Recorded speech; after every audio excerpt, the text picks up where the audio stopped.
It's Jody Delight here from Northern Kenya again. I just wanted to follow up with one final video in the series that builds on what I had previously discussed and talks about the implications for organizations that maybe want to run business or entrepreneurship programs in areas like Northern Kenya here, or even in other contexts of poverty.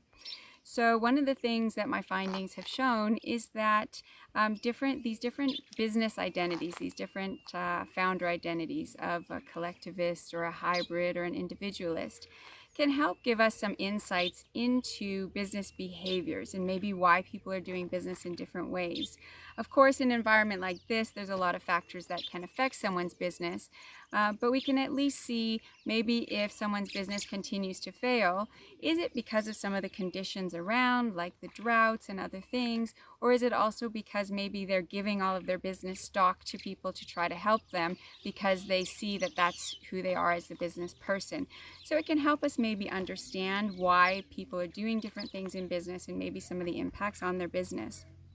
Also, it's important to think about these types of programs as a context for identity construction.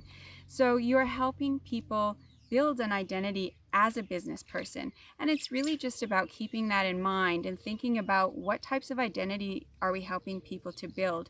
What does it mean to them to be a business person, and how are you helping them construct that business person identity? The other thing that's important is to be aware of those identities that already exist in the context that you're going to do work in. As I talked about in this context, similar to other contexts of poverty, there's a very collectivist identity. People have these social safety net roles. So when you're introducing new roles for them that are associated with business, think about how those existing roles and those new roles are going to work together. So is there potential conflicts? And if so, how do you help people to manage those conflicts better?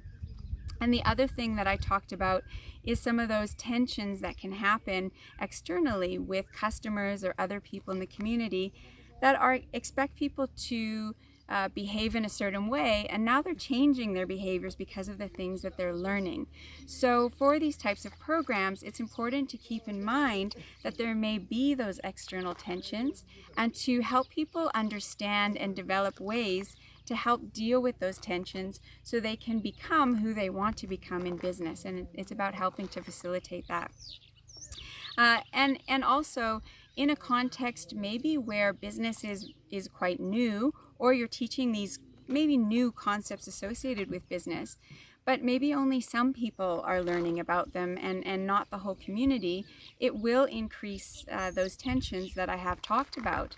So maybe it's about thinking around how to bring communities up together. So how to increase the education of more people in the community to enable those new behaviors to perhaps happen more easily or more smoothly. So keeping in mind community as a whole, which I know sometimes can be difficult to work with an entire community.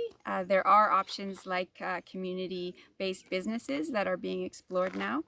But I just wanted to highlight it as something to keep in mind for organizations that are running these types of programs in areas to help people build their livelihoods through business and improve their lives.